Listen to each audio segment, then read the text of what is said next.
Continuing with our look at prophets from the Old Testament, and the next prophet we'd like to speak about today for a few minutes is about Amos. How many of you have read the book of Amos? Can you show of hands? A few. Okay. Amos is one of the minor prophets. It's not a very long book, about 9 chapters, longer than some of the others. But today I'd like to talk a little bit about the prophet Amos, the time in which he lived, the message which he shared at that time, and the importance and relevance of that message for us today. So first of all, a little about Amos. Amos describes a little bit about himself in the very first verse of Amos. In Amos 1, chapter 1, he describes himself as a goat herder. And also, a little later on in the book, he also talks about himself as someone who harvested figs and lived off figs. Now, goat herder. What image comes to mind when you hear of a goat herder? What are goats like? Troublesome. Troublesome, okay. Yeah, of course, we have the imagery of shepherd used quite a bit in the Bible. We talk about Jesus as a good shepherd. David was a shepherd. And usually when we think about shepherds and sheep, we have a very positive image, right? Sheep are very kind of peaceful, kind of stupid, following the shepherd wherever they go, and they wander off. But goats are very different from sheep. In fact, often a shepherd will have a goat to act as the lead animal for a flock of sheep. So the sheep follow the goat. Now, so goats are a lot different than sheep. They're very clever. They're very stubborn. They're very curious. They can be very aggressive. They will attack things. And goats will try to eat anything and everything that comes within range, including clothes. So goats are rather troublesome animals. And so it's interesting that God chose a goat herder at this particular time to bring his message to the people of Israel and of Judah. Now, the place that Amos was from was called a village of Tekoa. Tekoa is a very, very small town. It's not really a town, just a small hamlet or village. And it was located in the high hills overlooking the area of southern Judea. It's located about 10 miles from Jerusalem, 10 miles south of Jerusalem, and about 5 miles north of Bethlehem. So it was between Bethlehem and Jerusalem. And in fact, from Tekoa, it was high on a hill. From Tekoa, you could see the town of Bethlehem. So it was within eye's distance of Bethlehem. And it was a very tiny town. It was at the top of a hill. And earlier in the history of the combined kingdom of Israel, Tekoa had been a military fortress. A fort had been built there because of its strategic location. It was high. You could see a great deal of the countryside. So it was not really the most hospitable place to live. The military actually didn't stay there very long. By the time of Amos, it was just a small goat herder's town. So it was very isolated, well, not isolated, but it was a very countryside place. And Amos was not from the school of the prophets. If you remember earlier when we talked about Elijah and Elisha, how they had built schools of the prophets in both both in Judah and in Israel, and to train people to serve as prophets to the people. But Amos had never gone to these schools. He was not someone who had been instructed and trained formally in the Word of God. But when we look at the book of Amos and we read the book of Amos, it's quite clear that Amos had a very good relationship with God. And he had a very practical knowledge of God. Like David, in his time working with goats and working in the outdoors in this harsh area, this desert-like area of southern Judah. He had seen God face to face through nature and through his work. And he had communed with God, and he was a very religious man. We believe that as a goat herder and as a fig grower and collector, that he may have traveled somewhat, selling his goats and selling the figs throughout the northern and southern kingdom. Some of the language that he uses in his books describes places that were beyond his local village. And so, from his writing, he had a knowledge of the country, not just his own little neighborhood. So, in many ways, Amos was similar to Elijah. Elijah had been a farmer, someone from the country who had been called by God to rebuke Israel. And now, 100 years later, Amos was chosen by God to also be a witness to the two kingdoms. Now, the time at which Amos lived was actually a time of greatness. It was a time of prosperity, both in the northern kingdom and in the southern kingdom. The kingdom of Judah was ruled by Uzziah. He was one of the last great kings of Judah. He had reestablished the borders of the kingdom. He had defeated all of the enemies directly surrounding Judah. He had rebuilt and expanded the defenses of Jerusalem. He had built up the army and fortresses around the kingdom. And it was a high point, a point of restoration to the kingdom of Judah. He was a believer in God. And so Judah was in a great position. And in the northern kingdom, at that time, it was under the reign of Jeroboam II.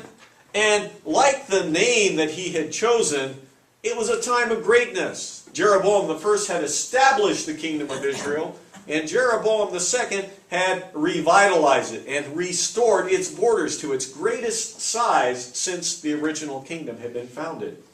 Their most dangerous enemy, Syria, had been totally destroyed. The kingdom was at peace. The economy was booming. Everything was going great. It was a time of peace, a time of prosperity. People were happy. People were content. But of course, the northern kingdom had abandoned the worship of God from almost the beginning. Jeroboam I had built two centers of Baal worship, one at Bethel, the other at Dan. And at the time of Jeroboam II, these centers had also been the beneficiary of royal gifts. And the king was using Bethel as one of his official residences. Samaria was the capital, but Bethel was now one of the royal residences. A palace of the king was built in Bethel as a mark of his honor and support for Baal worship. And so the people were prosperous, the kingdom was prosperous, the people were at peace, and the people were going through the motions of worshiping these golden calves, and they were actually following the same rituals and ceremonies as the southern kingdom. They had the same kind of holidays, they had the same kinds of offerings, but it was to the golden calf instead of God. So the people were religious, they were following all of these ceremonies and holidays. Everything was going well. And at this time, God told Amos to speak. And his message was not a very kind or friendly one. And in the book of Amos, we find the book is basically divided into three sections. In chapters 1 through 3, Amos talks about the neighbors of Israel, and then he talks about Judah, and then he talks about Israel. The main audience of Amos's prophecy and the people that he went to prophesy to was this northern kingdom. Now, this in itself was a little strange because Tekoa was not in Israel. Tekoa was in Judah. And so Amos was considered an outsider. He was not from the kingdom of Israel. He was a citizen of Judah. And we only find this twice in the Bible.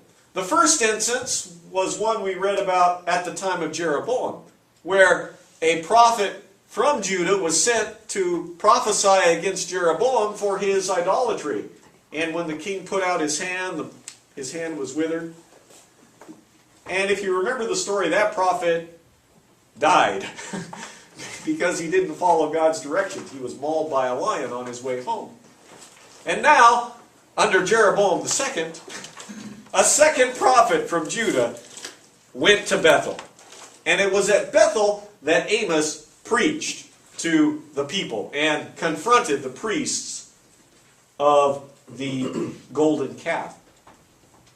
And in fact, we read from history that Amos was persecuted by the priests of the golden calf.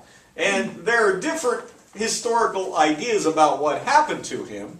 There are some accounts that say he was actually killed by the priests of the golden calf. Others say that no, he went back to Israel, to Judah, and he lived to a ripe old age. So we don't know historically for sure what happened to Amos. But Amos went into enemy territory. He was going to a people that had turned away from God completely. They had their own gods that they were following. They had their own life, their own way, and they were not happy to see or to hear Amos and his message. And so Amos begins his prophecies to the northern kingdom by warning them what's going to happen to their enemies, the people around them. And some of those things had already begun to happen. And Amos said, look what has happened to these enemies of God's people. You are God's people whether you want to admit it or not. And God has brought judgment on your enemies whether you want to accept it or believe it or not. And then Amos said, you think that you're so great, but even the kingdom of Judah, which still has God's temple, and the kingdom of Judah, which still follows God, right now their king is a godly man and the people are following God faithfully, but even the kingdom of Judah, God is going to punish for their sins, for their past idolatries. That temple is going to be destroyed. Jerusalem is going to be destroyed because of their sinful ways. Now, if God has punished your enemies, and if God is going to punish Judah, what do you think is going to happen to you? What do you think is going to happen to you? You have turned away from God. You have ignored His commands. You have turned to the worship of idols, and because of that, you and your kingdom is going to disappear. You think everything is great right now. You think you have nothing to worry about. You think there's no possible problem. There are no threats. We're at the height of your power. Nothing can hurt you. But you don't realize what's coming. You are not ready for what's coming. And your sinful ways, your selfishness is going to be your downfall. And during this period of time, from what we read in Amos and other sources, we know that it was a time of great prosperity. And the people of Samaria and the city of Bethel had grown greatly in this economic prosperity. Both of these cities were on trade routes. The citizens had become very rich. And yet, even though prosperity came to the kingdom, and even though these people had plenty of money, they were oppressing their fellow men. The poor people of Israel had not benefited from economic prosperity. The rich were taking everything for themselves, and they were not relieving the suffering of their fellow men. They ignored the problems of the poor people living in their society. They took advantage of their power and their political strength, and they put more burdens on the poor people. In English, we have the expression, right? The rich get richer, the poor get poorer. You know, it's an old English expression. Maybe you have something similar in Japanese.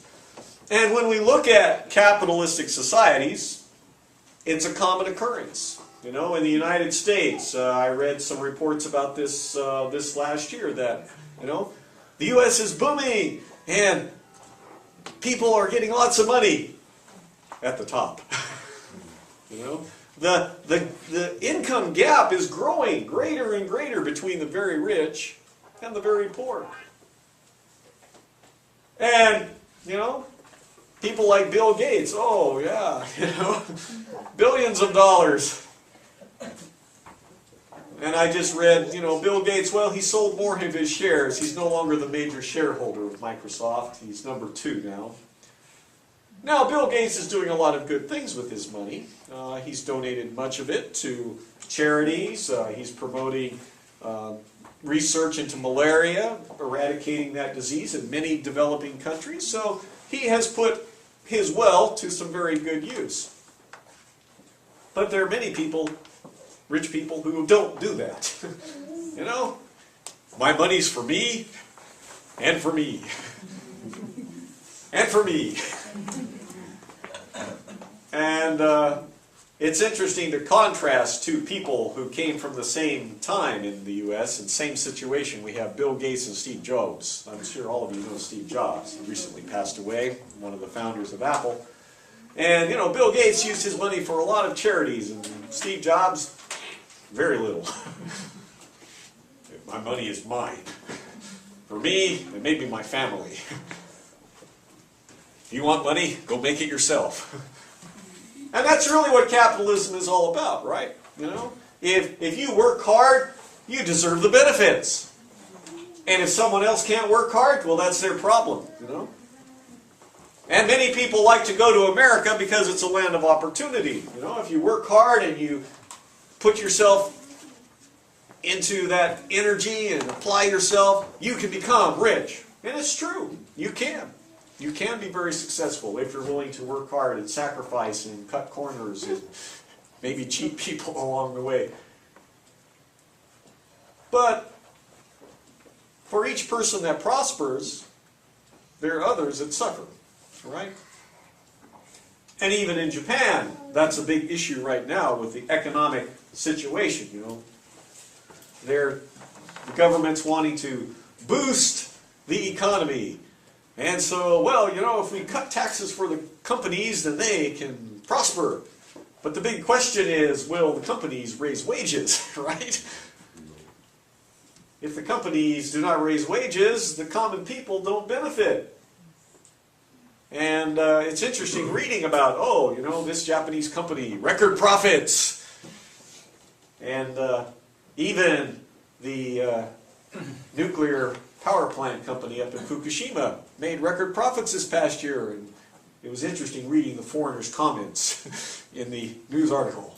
Why is the government giving them money? They're giving them money and they had profits this year. It's not fair, right? Yeah, we're spending our money and they're getting money and that's not coming back to the workers. That's the nature of capitalism. And that was a problem at the time of the Northern Kingdom. You know, the rich were getting richer. They were making money from trade. They were making money. And the poor people, the lower levels of society, were not benefiting. And they received no help from the rich. And so Amos said, this lack of concern, this lack of aid for your common man, God is going to punish you for this. That's one of your major sins. Jesus talked about the same thing, right? You know, as you've done to the least, you've done to me. It's a common human problem. In every age and every society, we see this same issue, where people are not concerned about their fellow man. They're only worried about themselves. I'm okay, and well, that's up to you. I'm okay, and I can take care of myself, and it's up to you to take care of yourself. If you can't take care of yourself, it's your own fault. You've got no one to blame but yourself if you can't succeed. It's a common philosophy, a common feeling in America and in Japan. And so, Amos condemned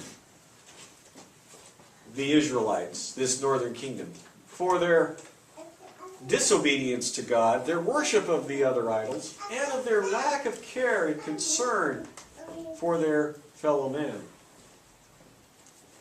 And because of that, he told them that they and their kingdom would disappear. And that was very hard for the people to believe because of their situation. And that's a common reoccurrence when we look at messages of prophets, right? From the very beginning. Noah, oh, it's going to rain. The earth will be destroyed. People are like, are you crazy? What's rain? God would never destroy us. He created this beautiful world. We are His children.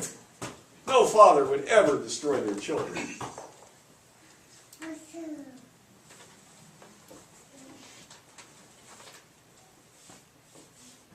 We only look and see what is around us right now.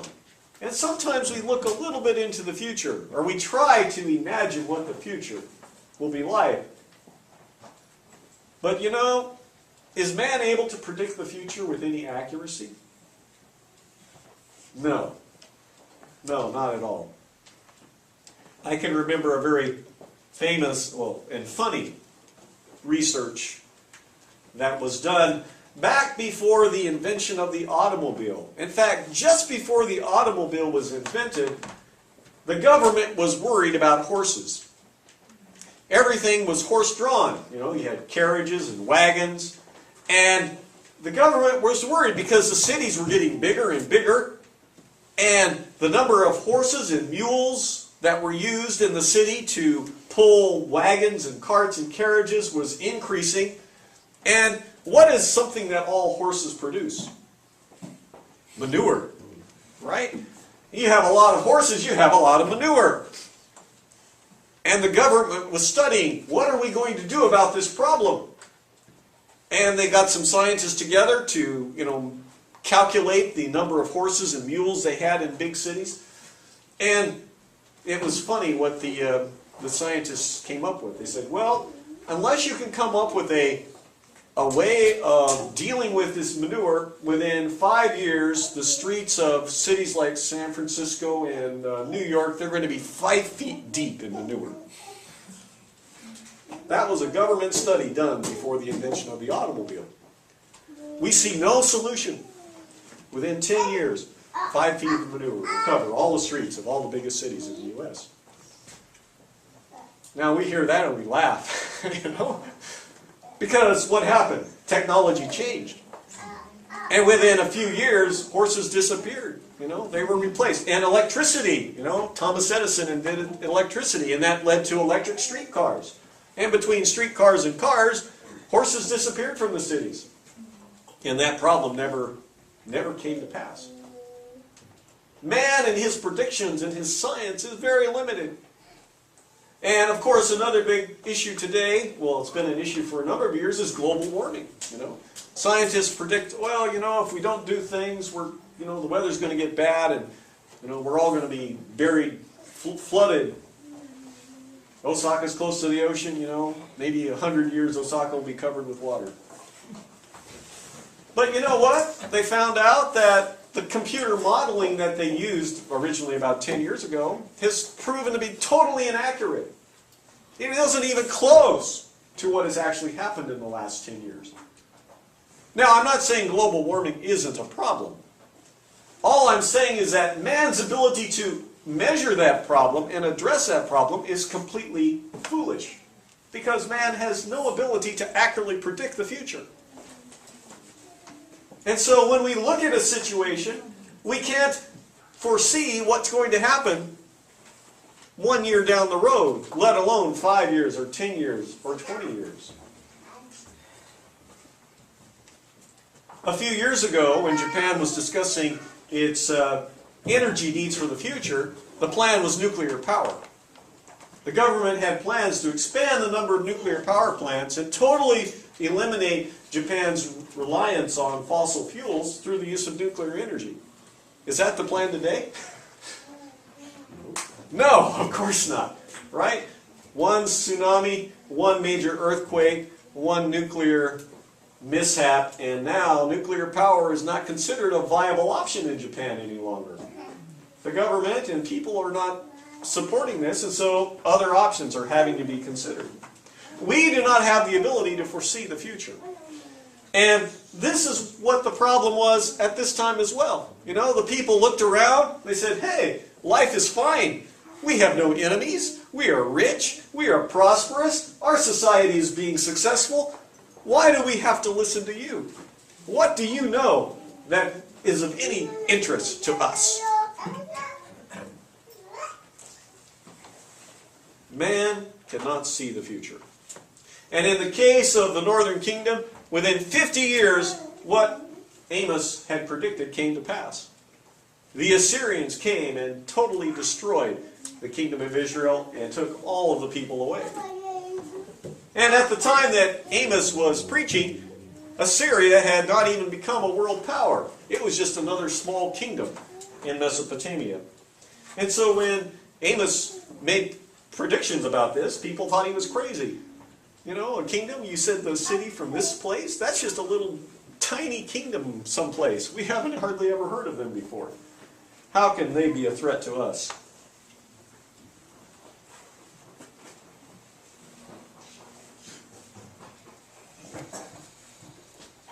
So what can we, as Christians, learn from the book of Amos and the message and warning written so many hundreds of years ago?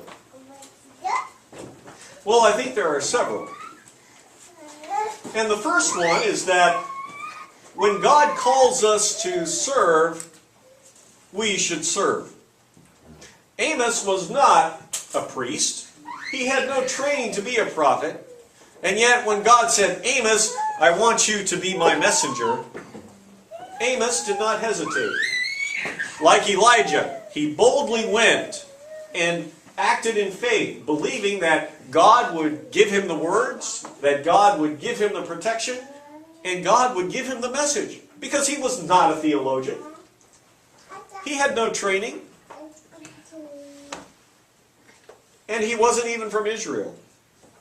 And yet, when God called him and gave him a mission, he embraced it fully and did the very best that he could do to see that it was carried out.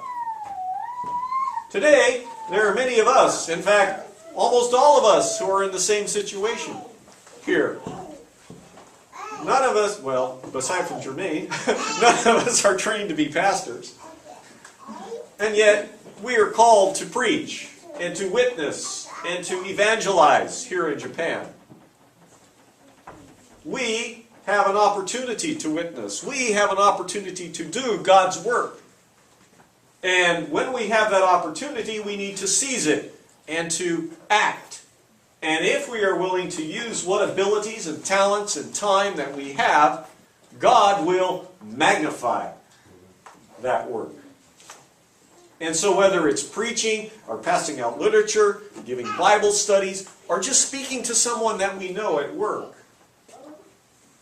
wherever we can and whenever we can, we have to be God's tools. There aren't many Christians in Japan, and there aren't many Adventists in Japan. We can't just say, oh, the pastors will do the work, or the evangelists It's their job. Each of us has to be willing to act and to serve in the place and in the time that God has placed us. Each one of us are living witnesses for God. On a second note, just as the people of Amos's time were not concerned with their fellow man, so today in our society, often people are not concerned with those around them. We see people and we say, well, it's not my job. It's not my business. You know, I don't know how to help this person, so I'm not going to try. Each of us has abilities to help people. Each of us must be willing to take opportunities that God presents before us. In Japan, there are many people who are in need. We have homeless people. We have people who have problems dealing with other people at work or at home. There are people who are looking for help, who are looking for answers. And we have an opportunity to help these people. We have an opportunity to show Christian love in action. And when and where we can, we have a responsibility to do so. And just as Jesus told the disciples and the people that were listening, you know, there will be an accounting. What did you do for your fellow man? How did you use the opportunities that I presented you? Did you reach out and help your neighbor? Or did you turn away like the priest and the Levite when they saw the injured man on the road from Jericho? And finally, just as we read in Revelation, we are living in the time of the final church, the Laodicean church. And a characteristic of that is complacency, of being satisfied with who and where we are, and to thinking that everything is okay, life is good, I'm comfortable, I don't need to change. And this was the feeling in Israel and Judah at the time of Amos. And Amos warned them that you might think that everything is okay, you may think that your society is good, you may think your life is comfortable, but that doesn't mean it's safe. That doesn't mean that you're living in the best way. Today, we need to be examining ourselves. Each day, we need to be looking for ways that we can improve ourselves. Just because life is comfortable doesn't mean it's perfect. Just because life is calm and peaceful doesn't mean it's safe. We like to say ignorance is bliss. You know, what I don't know won't hurt me. But that's not true at all.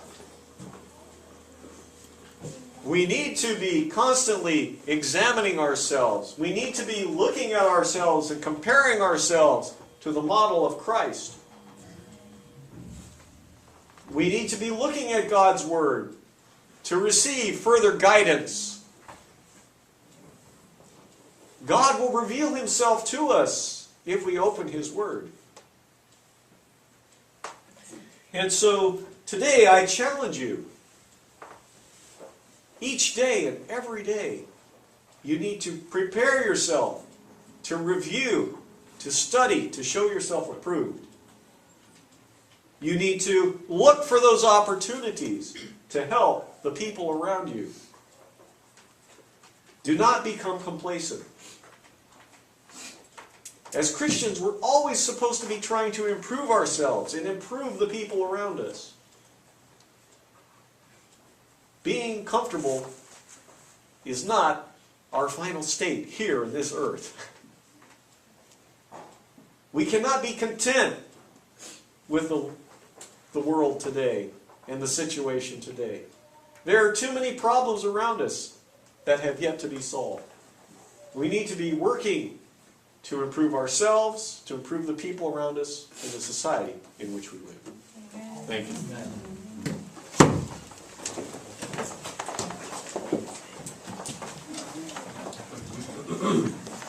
We will look for the second one.